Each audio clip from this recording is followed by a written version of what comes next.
North Korea conducts its first nuclear counterattack drill, and South Korea believes the drill seeks more than simply a show of strength. So what are foreign correspondents saying about this latest display of defiance? Why is the British media highlighting North Korea's bioweapons pursuit? And how did American studios unwittingly outsource animation work to North Korea? Hello and welcome to yet another edition of Issues and Insiders. It's Wednesday, April 24th here in South Korea. I'm Min Sunhee. It's that time of the week yet again during which our foreign correspondents share their thoughts on some of the top stories regarding the peninsula and more. For this, I have Celio Fioretti here in the studio. Celio, welcome back. Glad to be here. I also have Nicola Smith with us. Nicola, it's good to have you here. It's been a while. Thank you for having me back.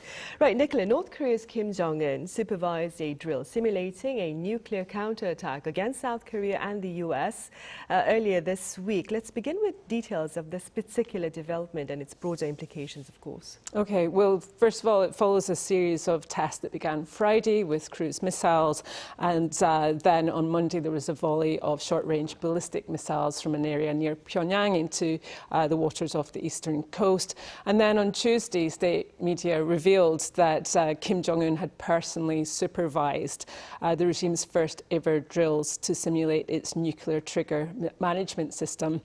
And it said that this was a tactical drill that simulated a nuclear counterattack involving super large multiple rocket launchers aimed at the country's enemies, which were then named as the United States and South Korea.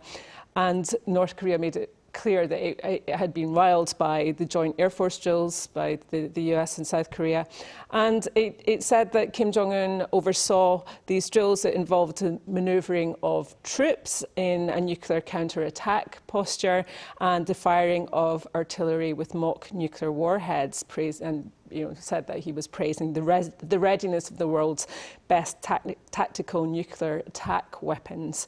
Pyongyang has claimed that some of its artillery systems, including 600mm multiple rocket launchers that were tested on Monday, are capable of delivering tactical nuclear warheads. And the implications really are that North Korea is acting with increasing swagger.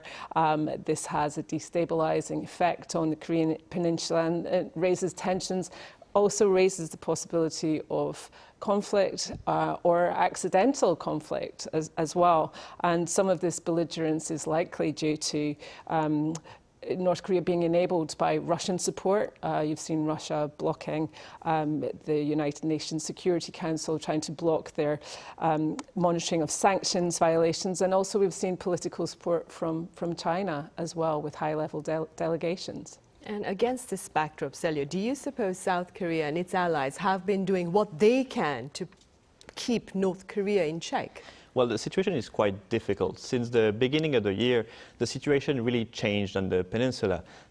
Kim Jong-un doesn't want to hear a word about unification anymore, has made move to destroy any monuments in Pyongyang referencing it. Also in the propaganda, it also erased any words towards unification.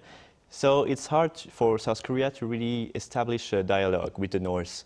However, it's good to note that both Seoul and Washington left the door open for negotiation, especially Washington with the new step-by-step approach. So they're really seeking any compromise possible to really ease the tension. But Kim Jong-un continues its provocation, as we have seen this week. It claims to be in response to South Korea and US drills, air drills that were held this week. It's really difficult for Korea to open up a dialogue, and I think Korea should also seek to local and regional partners, China, Japan. There's a trilateral summit coming in May. I think it will be a good occasion to talk with our different partners about local stability, local security, and address the North Korean issues. Right, indeed. Meanwhile, Nicola, in recent days, quite a number of British media have been touching upon US concerns with regard to North Korea's bioweapons program. What more can you tell us? Well, if we look at the basic reports, first of all, they're quoting the US, America's latest assessment of North Korea's weapons of mass destruction, published in an annual report by the State Department. And this report concludes that the United States assesses North Korea has a dedicated national level of offensive biological weapons program. To quote the report, it says the DPRK has the capability to produce biological agents for military purposes and the technical capability to produce bacteria, viruses, and toxins that could be used as bioweapon agents. And it says the DPRK has a capability to genetically engineer biological products. It talks about another capability of being able to weaponize bioweapon agents with spray and poison pen infection devices. So it all sounds very spy worldly. This is not a new revelation. North Korea has never publicly admitted to having biological weapons, but Russian, American, other intelligence agencies for decades have believed that North Korea universities are researching things like anthrax, cholera, bubonic plague, smallpox, and testing biological weapons. And the same report from the State Department, which is the adherence to and compliance with arms control, non-proliferation and disarmament agreements and commitments, made similar conclusions last year. And let's not forget as well that we do know that the regime has been using chemical agents as well. It used a VX nerve agent to attack Kim Jong-un's own brother, half-brother, Kim Jong-nam in 2017, and with an elaborate plot about a fake reality TV show. So we do know what the regime is capable of. Right, that was really a very disturbing development there. Nicola, pundits as well, like you said, it's no secret, and pundits over the years have been highlighting, raising concerns, that is, with regard to North Korea's advances in bioweapons program. They call these advances underestimated and highly lethal. That being said, how worried do you believe we need to be? Well, obviously, it's a threat. It's not great if North Korea has bioweapons in the same way that it has nuclear weapons. But I would say that very little is known publicly about what its capabilities are. There's no indication that this threat has suddenly risen. And you mentioned that there were many reports in the British media recently, and some of those reports were by tabloids who definitely hyped up the threats, they hyped up North Korea's capabilities, and they produced very sensationalist and alarmist reports as well. And I think some of those need to be taken with caution, especially one particular tabloid newspaper that predicts World War III every second week. So I think we have to be a little bit careful with how it's reported. Right, for sure. Celio, US media suggests that American studios may have unwittingly outsourced animation work to North Korea.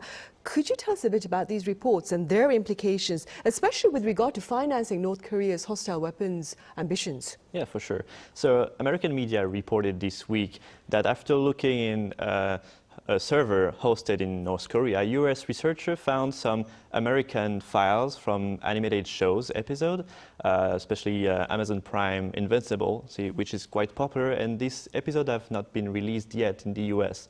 So chances are they could have been made in North Korea.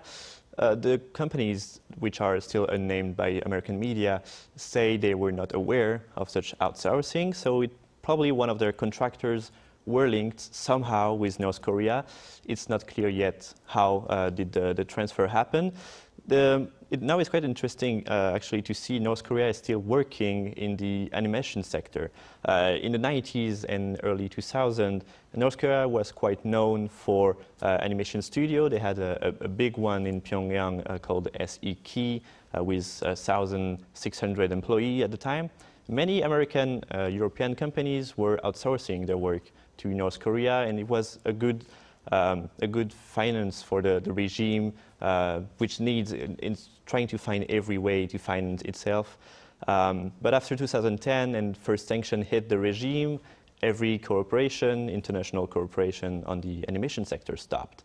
Now we see apparently they're still trying to do it somehow.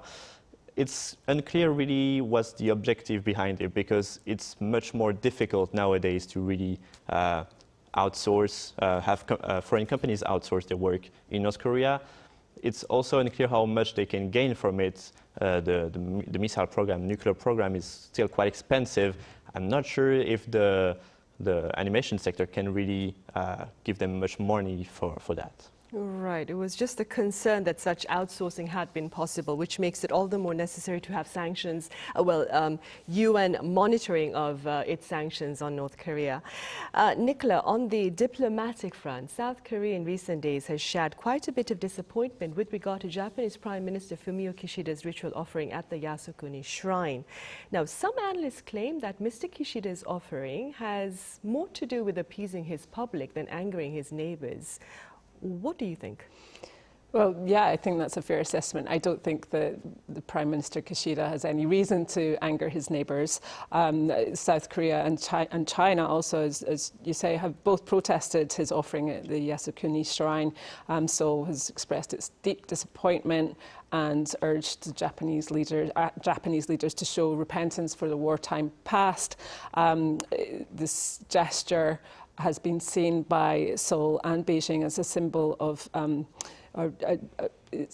the shrine is seen, as a symbol of Japan's past military aggression because it includes Japanese wartime leaders who were convicted as war criminals by an allied tribunal.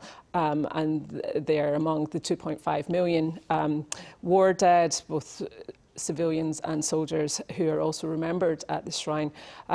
Prime Minister Kishida sent a potted tree and a wooden plaque bearing his name and title, and this is in line with what he's been doing every autumn and spring since taking office in 2021, and also in line with what his predecessors did as well. He hasn't visited the shrine in person, which would be seen as much more controversial and provocative, and that's likely because he doesn't want to antagonise neighbours. But he's seen as being someone on the more liberal wing of the LDP, that he must walk a fine line between improving relations with Seoul, Beijing, and also appeasing the right wing of his party. He also has to stay in line with public sentiments as well. He has seen very low public approval ratings. There was one poll in April that put his support for his cabinet at just 16.6%, which is the lowest that it's been since 2021. And this is despite him performing well on the global stage. He was in Washington recently for a state visit. He was talking about the strong alliance with the United States, but that isn't really resonating with the Japanese public, who have been dissatisfied in part over his party's handling of a fundraising scandal. So he has to really look to the public and as to ways of how he can shore up public support as well. He has to be very aware of that domestic audience. Right. Celio, here in capital Seoul, as we speak, we have an annual meeting of Korea's overseas diplomatic officials. On the agenda is the promotion of diplomacy, productive diplomacy, amid an era of geopolitical uncertainty. That being said, how do you assess Korea's diplomatic initiatives thus far? Yeah, exactly. From Monday to Friday this week, the annual meeting of Korean diplomats is held in Seoul. Over 180 ambassadors and diplomatic officials are gathered with Foreign Minister Cho Tae-yo. In his opening speech, Minister Cho clearly mentioned the rising tension in the world, and he asked diplomats to find a way for Korea to navigate through the challenges and crises of today's world, and also to innovate and create new ideas for productive diplomacy. And we have seen quite a lot of development already.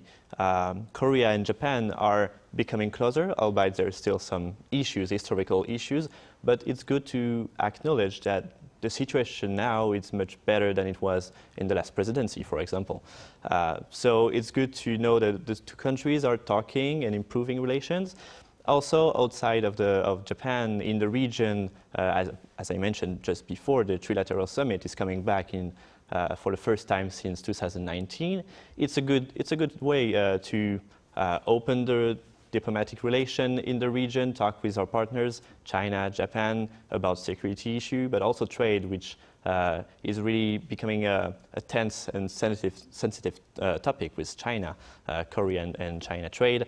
So it's a good thing to see the three countries talking to each other. We don't know yet what will happen during this summit, but it's still a good way to know they can talk and hear each other. Outside from the Asian region, in Europe, Korea is still doing pretty well, especially on the economic sector.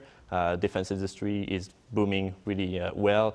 Romania, diplomats were there today to talk about this. Finally, in Africa and Middle East, also Korea is really pushing hard on economic cooperation with energy, defense, and development in Africa.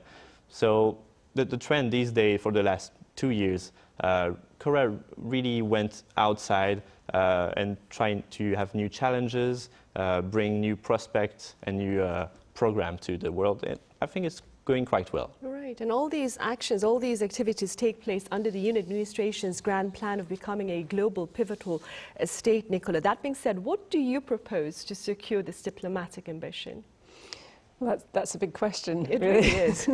And I'm also not a diplomat, but I think, you know, it's something that's not going to happen overnight. But the GPS, the global pivotal state in the document's own words, is one that advances freedom, peace and prosperity through liberal democratic values and substantial cooperation. And I think Korea has already, over the past couple of years, been acquiring greater international prominence and a bigger role in the global stage through its strengthening alliance with the United States and its kind of growing relationship with Japan.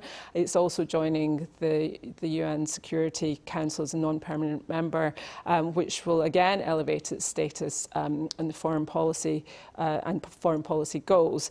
I'm going to borrow a bit from the Lowy Institute in Australia, their analysis of Korea's foreign policy, and also that given how difficult it is for Korea to balance relations and competition between the United States and Japan and China, and also its deteriorating relationship with Russia over its support with Ukraine, that it will be quite difficult in bodies like the UN Security Council to push forward traditional foreign policy goals of more severe sanctions on North Korea, and that perhaps it would have more of an opportunity to look beyond this kind of traditional foreign policy strategy of focusing on the near neighbourhood, to look further afield to more regional partnerships, also have more of a voice on issues like Ukraine, Israel-Palestine conflict, on Myanmar. South Korea could say a lot more on Myanmar and the aftermath of the coup, and how to curb and how to promote democracy in Myanmar. And also it could look more to the goals that it set out already in its national security strategy last year, of a bigger contribution to things like humanitarian assistance, global health, food security, education and technical assistance to developing countries, climate change, enhancing counterterrorism cooperation, and just building up relations in that way as well. Right. Celio, on the local political front, President Yoon Suk-yeol has spoken about a potential meeting with opposition leader Lee Jae-myung at the Yongsan presidential office. Do you suppose this is a step perhaps in the right direction in bridging the partisan divide for national good post-general election? Yeah, exactly. It was a long-awaited meeting. It's been 2 years since Yoon Suk-yeol came into power, and everyone hoped to see a meeting between the president and the leader of the opposition, Lee Jae-myung. And so far there was no meeting, and the situation in Korea is quite tense. Political divide has been greater than ever before between progressive and conservative. And it's really a good thing that these both parties are talking to each other now. It will certainly help to ease the tension a little bit, although we don't know exactly what they will say and what they can agree on. It's probably that both men will not change and make a U-turn in their agenda, but I think they can find some common ground and some field of cooperation, especially on the doctor strike that has been paralyzing the country for 2 months now. Both Lee Jae-myung and Yoon Suk-yeol are looking in the same direction concerning the doctor shortage, so they can maybe work together to find a solution with the doctors. Although we shouldn't expect too much of this meeting. It's the first time. Let's hope to have more in the future so we can better address the needs of the Korean population, find a compromise. I think that's the whole idea of the meeting, is to find a compromise, a middle ground. It's a first step, it's a good step, and let's hope to have more in the future. Right, indeed. Nicola, what do you believe are some of Korea's, the government's priorities post-general election? I think the main priority will to improve its public approval ratings, which took a real drubbing in the election. But I do think that the foreign policy that the government has taken on board will stay the course, that we won't see much change there. But certainly I think there will be more priority placed on domestic policies, which is what people voted on in the election. President Yoon himself has pledged to prioritise issues related to living standards, cost of living, and taking care of people's livelihoods. The cost of food prices, for example, were a big issue, as we know, in the election, so that'll be something that the government will be looking at. And also plans for new housing through urban development. That's one thing that certainly young people are very worried about.